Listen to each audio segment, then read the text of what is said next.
დღეს ხელი მოვაწერეთ მემორანდუმს, რომელიც ითვალისწინებს უპრეცედენტო 6 მილიარდი დოლარის მოცულობის ინვესტიციის განხორციელებას ჩვენს ქვეყანაში. განუცხადა პრემიერ-მინისტრმა ირაკლი კობახიძემ აბუ-დაბიში ქართველ ჟურნალისტებს. მისი თქმით, აღნიშნულ შეთანხმებას ექნება განსაკუთრებული მნიშვნელობა საქართველოს ეკონომიკური განვითარებისთვის. ასრულებ ჩვენს ოფიციალურ ვიზიტს არაბთა გაერთიანებულ საამიროებში, ქონდა ძალიან საინტერესო შეხვედრები. პირველ რიგში შეხვედრა ქონდა არაბთა გაერთიანებული საამიროების პრეზიდენტთან, აბუ-დაბის მმართველთან, ასევე ქონდა ძალიან საინტერესო შეხვედრები მინისტრებთან, მთავრობის წევრებთან და განვიხილეთ ჩვენ ქვეყნებს შორის ურთიერთობების სხვადასხვა ასპექტი, პოლიტიკური თანამშრომლობა და ბევრი მსჯელეთ, რა თქმა უნდა, ეკონომიკურ პროექტებთან დაკავშირებით გამოიკვეთა კონკრეტული ძალიან საინტერესო მიმართულებები, სადაც კიდევ უფრო მეტად შეგვიძლია გავაღრმავოთ თანამშრომლობა ორ ქვეყანას შორის. განსაკუთრებით მნიშვნელოვანია ის, რომ დღეს ჩვენ ხელი მოვაწერეთ მემორანდუმს, რომელიც ითვალისწინებს უპრეცედენტო ინვესტიციის განხორციელებას ჩვენს ქვეყანაში.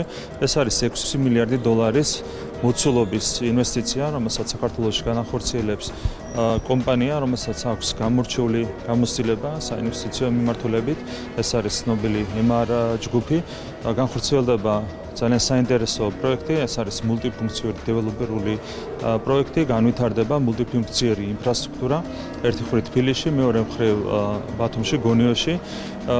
რა თქმა უნდა, ეს ყველაფერი მნიშვნელოვნად შეუწყობს ხელს ჩვენი ქვეყნის ეკონომიკის განვითარებას, კიდევ უფრო დააჩქარებს ეკონომიკური ზრდის ტემპებს, შეიქმნება ახალი სამუშაო ადგილები. ეს ყველაფერი, რა თქმა უნდა, კიდევ უფრო მეტად მოიზიდავს ინვესტორებს, სხვა ინვესტორებსაც ჩვენს ქვეყანაში. მე მინდა მადლობა გადავუხადო ჩვენს პარტნიორებს, მეგობრებს, ხელისუფლებას, არაბთა გაერთიანებული საამიროების ხელისუფლებას და MR ჯგუფს, მის ხელმძღვანელს, ბატონ ალაბარს, ყველას განსაკუთრებული მადლობა თანამშრომლობისთვის და დღევანდელი შეთანხმებისთვის, რასაც ექნება განსაკუთრებული მნიშვნელობა, კიდევ ერთხელ ვიტყვი, ჩვენი ქვეყნის ეკონომიკური განვითარებისთვის. შუა დერეფნის ნაწილი იყო საკმაოდ მნიშვნელოვანი, ასევე გუშინ ითქვა, რომ საპორტო ინფრასტრუქტურამ შანპორტი ეწოდებული აშენდება. მაინტერესებს ამ მიმართულებითაც თუ შეიძლება გამოლაპარაკებები და რამდენად მნიშვნელოვანია შუა დერეფნში საქართველოს. რა თქმა უნდა, ბევრი ვისაუბრეთ ჩვენი ქვეყნის დაკავშირებადობის ფუნქციის განვითარებაზე და ამ ყველაფერში არაბთა გაერთიანებულ საამიროებთან თანამშრომლობაზე არაერთი პროექტი იქნა განხილული. ჩვენ მივესალმებით, მხოლოდ მივესალმებით ჩვენი მეგობრების თანამონაწილეობას ასეთი პროექტების განხორციელებაში. განსაკუთრებული გამოცდილება აქვს არაბთა გაერთიანებულ საამიროებს, მათ კომპანიებს შესაბამისი მიმართულებით ძალიან მჭიდროდ ვიმუშავებთ მათთან, როგორც ხელისუფლებასთან, ასევე კომპანიებთან, იმისათვის, რომ მათი თანამონაწილეობით უზრუნველყოთ ყველა შესაბამისი პროექტის განხორციელება. ოპოზიციას სინამდვილეში აქვს ერთადერთი გეგმა, ეს არის თვით ლიკვიდაციის გეგმა, განაცხადა საქართველოს პრემიერ-მინისტრმა ირაკლი კობახიძემ აბუ-დაბიში ქართველ ჟურნალისტებთან. როგორც მთავრობის მეთაურმა აღნიშნა, რაც ნაკლები იქნება რადიკალური პარტიები და რადიკალიზმი ქვეყანაში, მით უფრო სწრაფად განვითარდება დემოკრატიული სისტემა. რეალურად იმ ქმედებებით, რასაც ისინი ახორციელებენ არჩევნების შემდეგ, ახორციელებენ თვით ლიკვიდაციას. თვითონვე ადასტურებენ კიდევ უფრო მეტად საკუთარ პოზიციებს. შესაბამისად, ეს არის კარგი ჩვენი ქვეყნის დემოკრატიული სისტემის განვითარებისთვის. რაც ნაკლები იქნება რადიკალური პარტიები და რადიკალიზმი ჩვენს ქვეყანაში, მით უფრო სწრაფად განვითარდება ჩვენი დემოკრატიული სისტემა. შესაბამისად, ჩვენ მხოლოდ მივესალმებით ოპოზიციის შემდგომ დასუსტებას. განაცხადა ირაკლი კობახიძემ პოლიტიკური მოვლენების შეფასებისას. ვიცით, რომ მათი მოქმედებები არის თავიდან ბოლომდე გარედან კოორდინირებული შესაბამისი სუბიექტების მიერ, ვისაც არ სურთ ქვეყნის წინსვლა და განვითარება, თუმცა ისინი ვერ აღწევენ საკუთარ მიზნებს მთელი 4 წლის განმავლობაში და ამ შემთხვევაშიც მათი ნებისმიერი მცდელობა, რომ ქვეყანას რაიმე ზიანი მიაყენონ, არის რა თქმა უნდა განწერული წარუმატებლობისთვის, ესახება როგორც ოპოზიციას, ასევე მათ მფარველებს ქვეყნის გარეთ. თუმცა თავისთავად ეს არის სამწუხარო, მაგრამ საზოგადოება ხედავს ყველაფერს, საზოგადოება აფასებს კიდეც ყველაფერს. ოპოზიციას სინამდვილეში აქვს ერთადერთი გეგმა, ეს არის თვითლიკვიდაციის გეგმა. რეალურად იმ ქმედებებით, რასაც ისინი ახორციელებენ არჩევნების შემდეგ, ისინი ახორციელებენ თვითლიკვიდაციას, თვითონვე ასუსტებენ კიდევ უფრო მეტად საკუთარ პოზიციებს. შესაბამისად, ეს არის კარგი, რა თქმა უნდა, ჩვენი ქვეყნის დემოკრატიული სისტემის განვითარებისთვის, რაც ნაკლები იქნება რადიკალური პარტიები და რადიკალიზმი ზოგადად ჩვენს ქვეყანაში, მით უფრო სწრაფად განვითარდება ჩვენი დემოკრატიული სისტემა. შესაბამისად, ჩვენ მხოლოდ და მხოლოდ მივესალმებით ოპოზიციის შემდგომ დასუსტებას. ეს არის ლიბერალური ფაშიზმი, რა თქმა უნდა, არის კატეგორიულად მიუღებელი, არის ორგანიზებული ასეთი ქმედებები და ხელწერა არის აბსოლუტურად ერთი და იგივე, რა თქმა უნდა, ჩვენ გვაქვს ერთ-ერთი მთავარი ამოცანა, რომ საქართველოში დავასრულოთ ლიბერალური ფაშიზმი, რა თქმა უნდა, ნებისმიერ ასეთ ქმედებას უნდა დაუპირისპირდეთ და პირველ რიგში საზოგადოება უნდა დაუპირისპირდეს და რას თავარია თვითონ ამ ყველაფრის თავი და თავი ლიბერალური ფაშიზმი ეს იდეოლოგია უნდა დამარცხდეს საბოლოოდ ჩვენს ქვეყანაში. ეს იდეოლოგია არის ზუსტად ისეთივე, როგორც იყო ბოლშევიზმი ერთი საუკუნის წინ. საქართველოში საბოლოოდ დამარცხდა ბოლშევიზმი და დამარცხდება აუცილებლად ლიბერალური ფაშიზმიც. ეს არის რაღაც სამწუხარო მოვლენების გაგრძელება, საუბარია მუდმივად შანტაჟზე ჩვენი ქვეყნის წინააღმდეგ. ეს შანტაჟი არ იყო ეფექტიანი გასული 4 წლის განმავლობაში და ვერ იქნება ეფექტიანი. ვერც ახლა ეს არის ერთ-ერთი რაც შემიძლია თქვა ამასთან დაკავშირებით. თავისთავად ასეთი დისკუსიები, უკვე დისკუსიები წარმოაჩენს იმ პრობლემებს, რომლის წინაშეც დგას დღეს ევროკავშირი. შალვა პაპუაშვილი უნგრეთში ვიზიტით იმყოფება. საქართველოს პარლამენტის თავმჯდომარე მაღალი რანგის შეხვედრებს მართავს. მათ შორის ეროვნული ასამბლეის ხელმძღვანელებთან გაფორმდა ორმხრივი ხელშეკრულებები.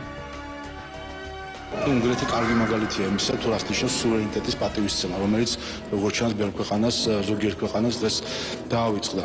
ამ ვიზიტის ფარგლებში ჩვენ შეხვედრა გვექნება უნგრეთის პარლამენტის თავმჯდომარესთან, პრეზიდენტთან, პრემიერ-მინისტრთან, გვექნება საუბარი ჩვენ როგორც საპარლამენტო ურთიერთობების გაღრმავებაზე და ვაპირებთ რომ ხელი მოვაწეროთ ჩარჩოს შეთანხმებას საქართველოს და უნგრეთის პარლამენტებს შორის თანამშრომლობასთან დაკავშირებით და ფორმატებთან დაკავშირებით, რომლითაც იქნება მჭიდრო თანამშრომლობა.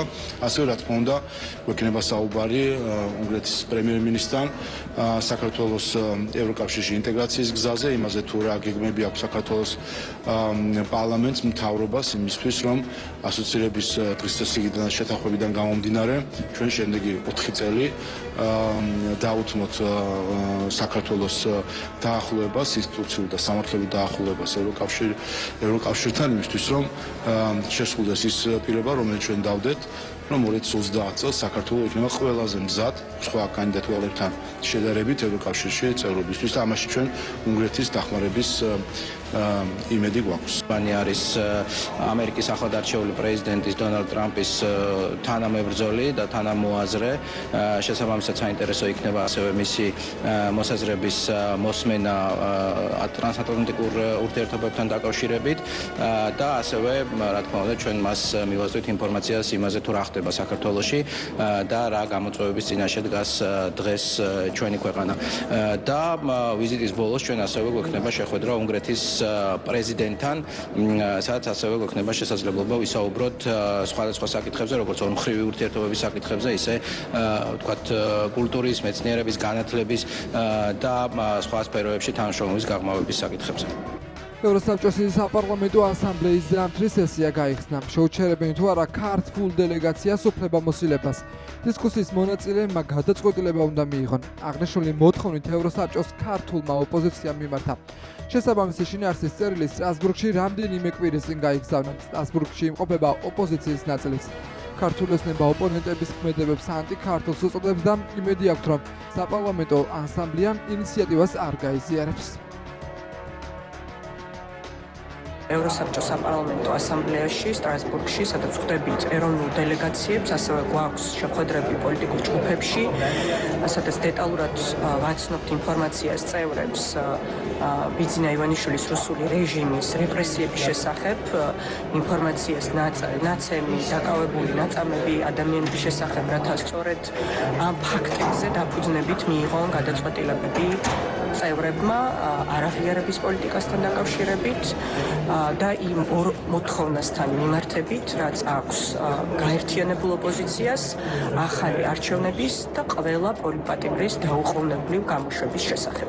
გვექნება მოხსენება ALDE-s ფრაქციაზე, სადაც ვისაუბრებთ საქართველოში არსებულ უმძიმეს ვითარებაზე, გაყალბებულ არჩევნებზე, ადამიანების პოლიტიკური ნიშნის დაპატიმრებაზე, ცემაზე და არადამიანურ მოპყრობაზე, რასაც ადგილი აქვს ქართული ოცნების თვითმარხვია რეჟიმის მხრიდან და რაც მთავარია გამოსავალზე, რომ ერთ-ერთი გამოსავალი არის პოლიტპატიმრების დაუყოვნებლივ განთავისუფლება და არჩევნების რაც შეიძლება სწრაფად დანიშვნა იმისთვის, რომ ეს უმძიმესი კოლაფსური კრიზისი, სადამდეც მიიყვანა ქვეყანა ივანიშვილმა და ქართულმა ოცნებამ, დამშვიდეს, დაწყნარდეს და საქართველოს გააგრძელოს დემოკრატიული სვლა ევროპული მიმართულებით.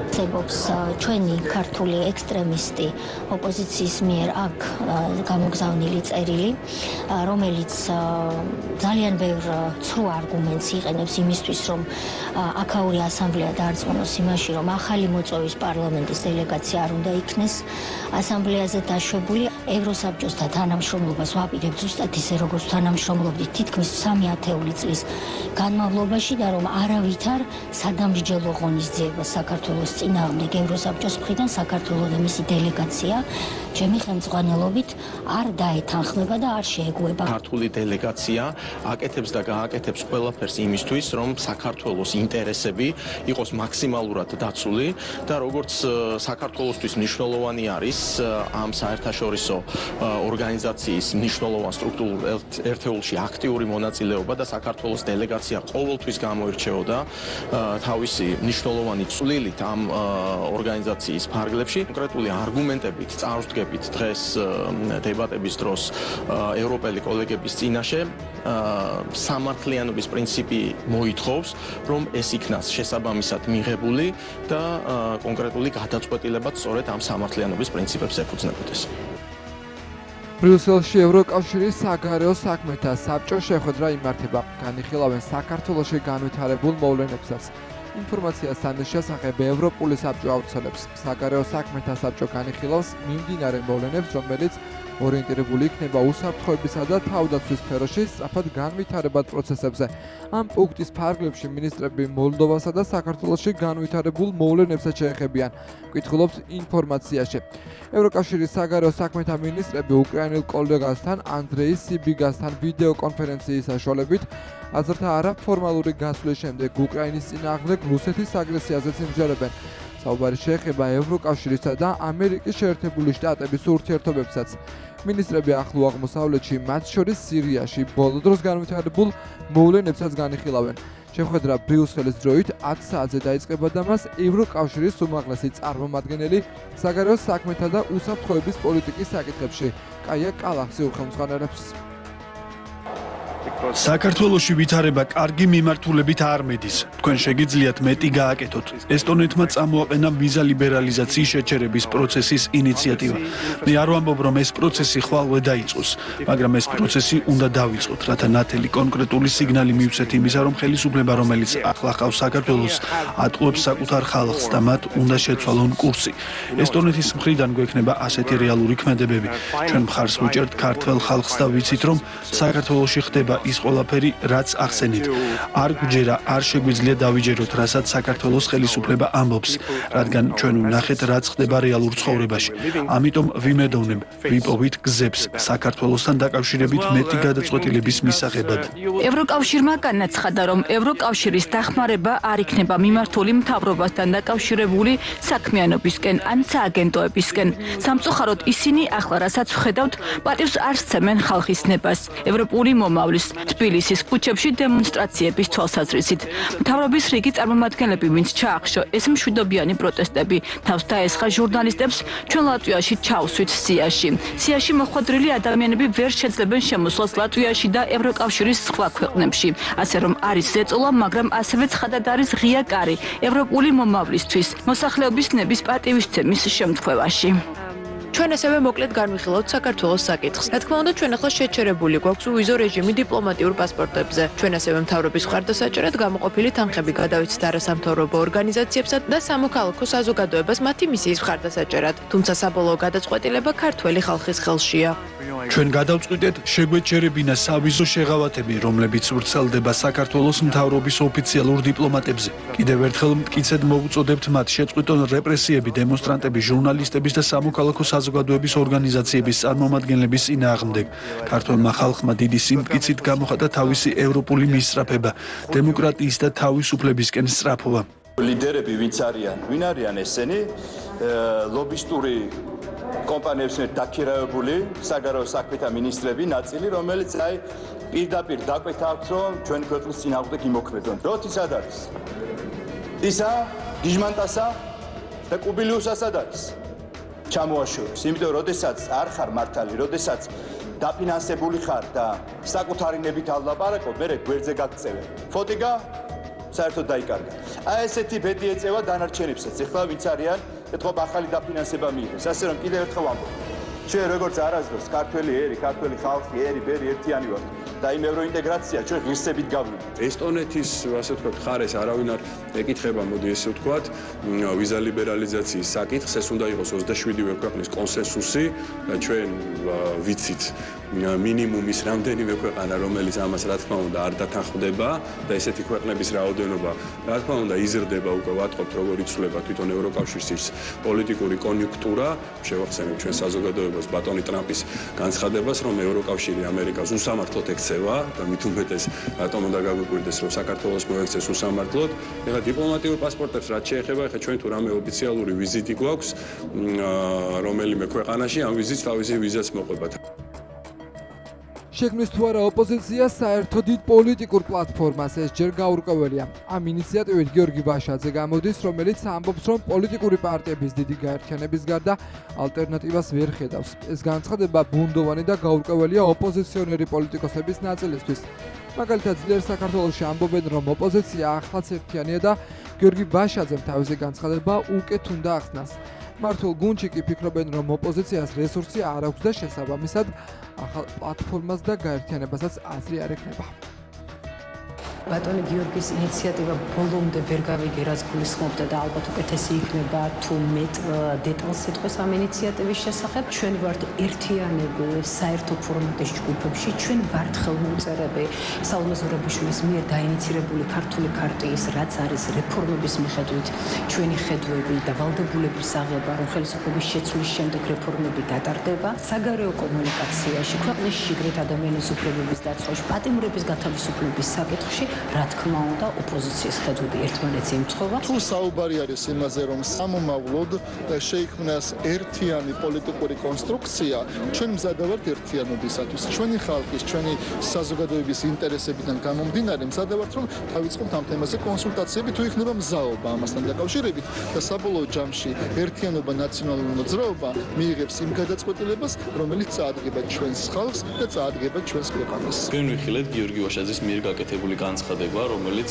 კვლავ ჯიუტად მოუწოდებს საქართველოში არსებულ ოპოზიციურ ძალებს, რომ ისინი გაერთიანდნენ საერთო იდეის გარშემო, თუმცა პრობლემა იმაში მდგომარეობს, რომ საერთო ოპოზიციური იდეა არ არსებობს, მათ ფაქტობრივად შესაძლოა ითქვას, რომ ერთმანეთთან არანაირი პარტნიორული ურთიერთობა არ გააჩნიათ, მათ არ აქვთ საერთო პირებულები და საერთო იდეა, შესაბამისად, მათი საერთო მიზნისთვის კონსოლიდაციის მოხდენა ფაქტობრივად არის წარუმატებელი. ოპოზიცია არის რადიკალური ოპოზიცია, სადაც არის გაერთიანებული, ისინი არიან ერთი კოლექტიური ნაცმოძრაობა და მათი ერთიანობის მთავარი საფუძველი არის ის, რომ მათ ყავთ საერთო პატრონი. თუმცა ვერც ერთიანად და ვერც ცალსაგე მათ არავითარი წარმატების შანსი არ აქვს, იმიტომ რომ საზოგადოებამ იცის მათი წარსული, იცის მათი აწყო და შესაბამისად კარგად შეუძლია გაიაზროს ის თუ რასთან შეიძლება იყოს დაკავშირებული ოპოზიციის თუნდაც რაიმე უმნიშვნელო წარმატება. შესაბამისად არავითარი არც ერთიანობით და არც დაშლით მათ არავითარი წარმატების რესურსი არ აქვს. ეს არის ის რეალობა, რომელსაც თვალი უნდა. უნგრეთის პრემიერი ბრიუსელის ბიუროკრატიას აკრიტიკებს და აცხადებს, რომ ბრიუსელის ბიუროკრატებმა ევროკავშირი დანარჩენი მსოფლიოსგან იზოლაციაში მოაქციეს. განცხადებასთან ერთად ვიქტორ ორბანმა ერთ-ერთ ღონისძიებაზე სიტყვით გამოსვლის ვიდეოს გამოაქვეყნა, სადაც აღნიშნავს, რომ ევროკავშირი ლუზერთა კლუბად ქცევის რისკის წინაშეა და რომ გაერთიანებაში ცვლილებების დროა. ევროკავშირი იზოლაციაში მოექცა მისი ამჟამინდელი ლიდერების მიერ. ნუ მისცემთ უფლებას მოგატყუონ, როცა იზოლირებულებს ჩვენ გვეძახიან. ჩვენ შევეჩეხეთ ძველ კომუნისტურ ხრიკს. ისინი ყოველთვის ადანაშაულებენ ოპონენტებს იმაში, რასაც თავად აკეთებენ. სიმართლე ისაა, რომ არც ერთი სხვა კონტინენტი არ არის ასეთი იზოლირებული მსოფლიო წესრიგის ყველა მთავარი მოთამაშისგან. ევროპა იზოლირებული ამერიკის ახალი ხელმძღვანელობისგან. ევროპელმა ლიდერებმა დონალდ ტრამპი დემონად დახატეს და ეს სამწუხაროდ გვახსოვს არა მხოლოდ ჩვენ, არამედ შეერთებული შტატების ახალ ადმინისტრაციასაც. ევროკავშირი ჩინეთისგან იზოლირდა იმით, რომ ერთ-ერთ მსოფლიო ეკონომიკურ სახელმწიფოს სისტემური კონკურენტი უწოდა და მის წინააღმდეგ სატარიფო ომი დაიწყო. ევროკავშირი ასევე იზოლირდა რუსეთისგან. ევროპელი ლიდერები რუსეთ-უკრაინის ომს როგორც თავისას, ისე მოიხსენიებენ. მათ მოშალეს იაფირუსული ენერგია, მოწინავე ევროპული ტექნოლოგია და ეკონომიკური სტრუქტურა ჩანაცვლების გარეშე. ევროკავშირი იზოლირდა მომავლის კონტინენტისგან, აფრიკისგან. საღი აზრის ნაცვლად მათი თანამშრომლობა განპირობებული იყო LGBT და გენდერული პოლიტიკის ხელშეწყობით, რომელიც სრულიად უცხოა ამ რეგიონისთვის, რითიც შეუძლებელი გახადა ნდობაზე დაფუძნებული ურთიერთობის დამყარება. თუ ასე გაგრძელდება, ევროკავშირი გახდება ახალი მსოფლიო წესრიგის აბსოლუტური ლუზერი. ჩვენ მადლობას გიხდით, მაგრამ არ გვინდა ვიყოთ ამ ლუზერობის ნაწილი. ჩვენ გვინდა მეგობრობა, თანამშრომლობა, ეკონომიკური კავშირები და სარგებელი საერთაშორისო პოლიტიკაში.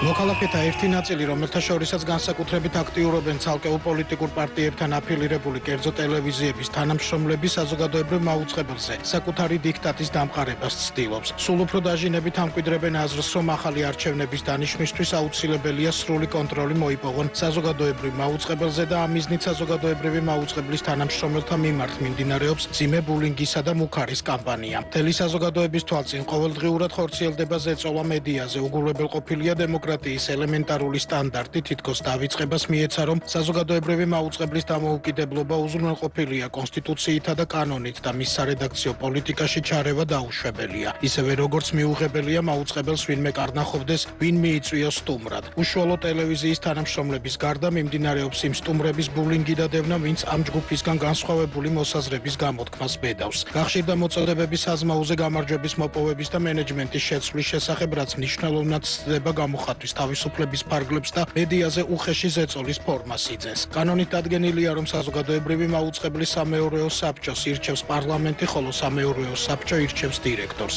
აქედან გამომდინარე, ყოველგვარი მოწოდება იმის შესახებ, რომ ვინმე განახორციელებს მენეჯმენტში ცვლილებებს და ახალი დირექტორის დანიშვნას კანონთან სრულიად შეუსაბამოა და ამასთანავე შეიცავს პირდაპირ მინიშნებას ძალადობის გამოყენებაზე. ფიქრობთ, რომ საზოგადოება უნდა დაინტერესდეს, როგორ და რა მეთოდით აპირებს ეს ჯგუფი საზოგადოებრივ მაუწყებელზე გამარჯვების მოპოვებას, ანუ პირდაპირ ვთქვათ ხელში ჩაგდებას. რა გზით აპირებენ არსებული სამეურვეო საბჭოს და მენეჯმენტის ტელევიზიიდან ჩამოცილებას და მათთვის სასურველი დირექტორის დანიშვნას. ჩვენ ამ კითხვებზე მხოლოდ ერთ პასუხს ვხედავთ, იძულებას, ანუ საბჭომ და მენეჯმენტმა იძულებით უნდა დატოვონ ტელევიზია და ამით ამავე დროს საზოგადოებრივი მაუწყებელი სრულად გავა კანონის სივრციდან, ან იქნებ ვინმე სხვა პასუხი აქვს ამ კითხვებზე. სამწუხაროდ ამ პროცესს არ იმჩნევენ არც პოლიტიკური პარტიები, არც ინტერესთა ჯგუფები და არც საერთაშორისო ორგანიზაციები, რაც კიდევ უფრო ახალისებს საზოგადოებრივი მაუწყებლის წინააღმდეგ მიმდინარე აგრესიულ კამპანიას. საზოგადოებრივი მაუწყებლობის იდეა ის არის, რომ მთელი საზოგადოების ინტერესები გამოხატოს. კერძო ტელევიზიებისგან განსხვავებით მას არ აქვს უფლება ერთი პოზიციის ან რომელიმე პოლიტიკური ჯგუფის გამხმოვანებელი იყოს. მას კანონი ავალდებულებს მაყურებელს გააცნოს საზოგადოებაში არსებული მსოფლმხედველობრივი მრავალფეროვნება, ის განწყობები და მოსაზრებები, რომლებიც შეიძლება ერთმანეთისგან რადიკალურად განსხვავდებიან. სამეურვეო საბჭოს წევრებისთვის ნათელია, რომ საზოგადოებაში არსებული ღრმა პოლარიზაციის პირობებში, როდესაც ადამიანებს კატეგორიულად არ სურთ განსხვავებული აზრის მოსმენა, ხშირად სწორედ საზოგადოებრივი მაუწყებლის მიუკერძოებლობა ხდება მის მიმართ უკმაყოფილების საფუძველი, რაც ზოგჯერ ღია აგრესიაში გადაიზრდება ხოლმე. მაგრამ არ უნდა დავივიწყოთ, რომ საზოგადოებრივი ტელევიზიის არსი და მისია სწორედ ეს გახლავთ.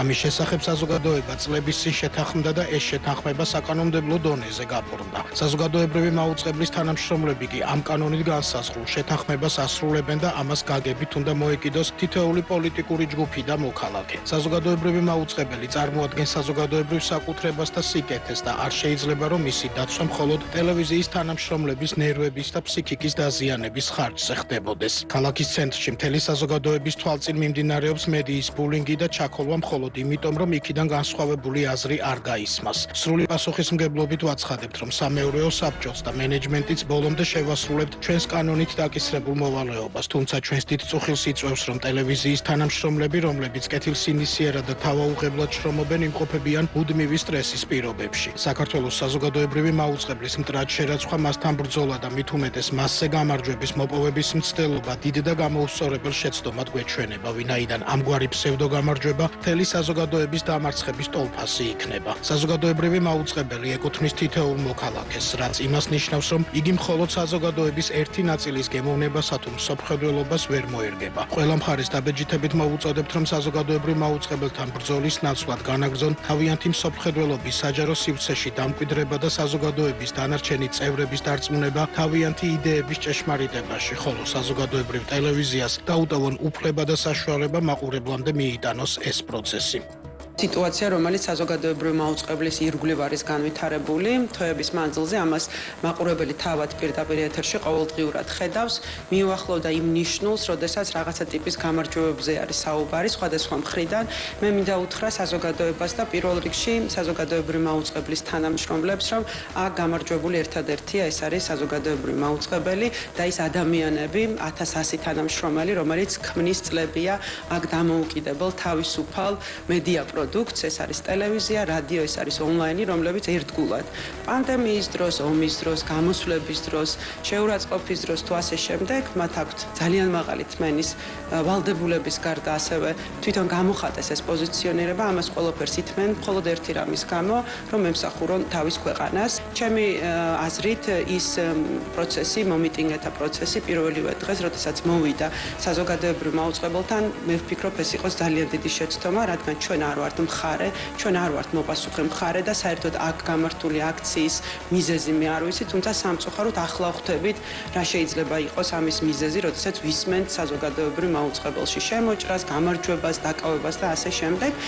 ჩვენ, მათ შორის მე და ბორდის თავმჯდომარემ, ასევე მენეჯმენტის წევრებმა ჩავთვალეთ, რომ ჩვენ არ გვჭირდება დამატებითი ბარიერი მოქალაქეებთან სასაუბრო და ჩვენ ჩავედით მათთან, ასე ვიქცევით ყოველთვის, როდესაც ჩვენთან მოდიან სხვადასხვა მოქალაქეები, თუმცა მიუხედავად ამისა, ჩვენ ნახეთ, რომ გარკვეული რამდენიმე ადამიანი შემოიჭრა ორგანიზაციაში, აქაც ჩვენ არ გვინდოდა, რომ ამას სამართლებრივი სახე მისცემოდა, ამიტომ ჩვენ დავპატიჟეთ ისინი ეთერში, პირადად მე ვიყავი 4 საათის განმავლობაში ეთერში, რათა მაყურებელს ძალიან მშვიდ გარემოში ენახა თუ რა მოთხოვნები ქონდა ადამიანებს. ამის შემდეგ ეს საკმარისი არ აღმოჩნდა და დავიწყეთ ასე ვთქვათ მოლაპარაკებები. მე თავად ვაწარმოებდი ამ შეხვედრებს ძალიან ბევრი დღე, ხშირად დღეში 2 ჯერ, ასევე პარალელურად ძალიან ბევრი ადამიანისგან იყო ასევე ჯგუფურად ასე ვთქვათ მოთხოვნა, რომ ეთერი დათმობოდა სხვადასხვა ჯგუფებს და ასე შემდეგ, რაც საზოგადოებრივი მაუწყებლის შემთხვევაში აბსოლუტურად ნორმალურია, თუმცა აი ამ საინიციატივო ჯგუფთან შეხვედრებისას მე ხა ღიად ვამბობ, ისინი ალბათ ამას დაადასტურებენ, თავიდანვე ვეუბნებოდი, რომ ფორმულირება მოვიპოვეთ ეთერი, ეს არ არის სწორი და ამას ექნება შედეგი, იმიტომ რომ ჩვენ არ ვამბობთ, რომ თქვენ აიმე უნდა მოიპოვოთ, იმიტომ რომ მოსაპოვებელიც არაფერია, ეს არის ღია ეთერი, საზოგადოებრივი მაუწყებელი, რომელიც ყველას ყოველთვის აძლევს ხმას. ის შეიძლება მე კრიტიკის საგანი გახდეს, ეს ყოველთვის ესია და ესე იქნება, თუმცა აქ არავის არაფრის მოპოვება არ სჭირდება. გარედან ჩვენ ჟურნალისტებს, ჩვენ სარედაქციო ჯგუფს უნდა აუკარნახონ, ვინ მოვა, რამდენ წუთი საუბრებს, რამდენი ადამიანი დაჯდება ეთერში, ეს არ არის დამოუკიდებლობა, ეს არ არის სარედაქციო პოლიტიკა, ვის როგორც არ უნდა ესმოდეს ეს. ამას გვიმყარებს სწორედ ის დასავლური პრაქტიკა, რომელიც არის და დიახ, საზოგადოებრივი მაუწყებელი არის ევროპის მაუწყებელთა კავშირის წევრი, ამაყი წევრი და ზუსტად იცავს იმ სტანდარტებს, რომელიც დღეს ესე აბუჩად არის აგდებული. ეს არის მედია საშუალება, რომელიც კიდევ ერთხელ კრიტიკის უფლება ყველას აქვს და მე ვფიქრობ, ამისთვის ჩვენ ვართ ღია, თუმცა ის შეურაცხყოფა, რომელსაც ითმენენ ჩვენი თანამშრომლები და მე მათ ახლა მინდა პირადად მადლობა კიდევ ერთხელ გადაუხადო ამ თმენისთვის, ამ სიმშვიდისთვის, ძალიან დიდი კოლექტივი ვარ, ძალიან დიდი ორგანიზაცია და მე მათი სახელით, ამიტომ მესმის რა რთულ პირობებში უწევთ მუშაობა. თუმცა მათ ასევე აძლევთ ეს ყველაფერი ფიქრობ ძალას, რათა ემსახურონ პროფესიას, არ ემსახურონ არც ერთ პოლიტიკურ დღის წესრიგს, რომელიც სამწუხაროდ დგას ჩვენს ქვეყანაში და იყვნენ თავისუფლები, დამოუკიდებლები და რაც მთავარია პროფესიონალურად შეასრულონ თავიანთი საქმე. დღეს ნინოობა საქართველოს მართლმადიდებელი ეკლესია მოციქულთა სწორის წმინდა ნინოს ხსენების დღეს აღნიშნავს. წირვა ლოცვა ტარდება ყველა მოქმედ ეკლესია მონასტერში, სიონის საკათედრო ტაძარში. წირვას პატრიარქის მოსახდრე მეუფე შეუაღავლეს. ნინოების დღესასწაულს ულოცავს საზოგადოებას პრემიერ-მინისტრი, პარლამენტის თავმჯდომარე, პრეზიდენტი და პარტია ქართული ოცნების თავმჯდომარე. შესაბამისი განცხადებები მათ სოციალურ ქსელში გამოაქვეყნეს. ილოცავთ წმინდა ნინოს ხსენების დღეს, განსაკუთრებულია ჩვენი ერისთვის, რადგანაც ის გახლავთ ქართულთა განმანათლებელი.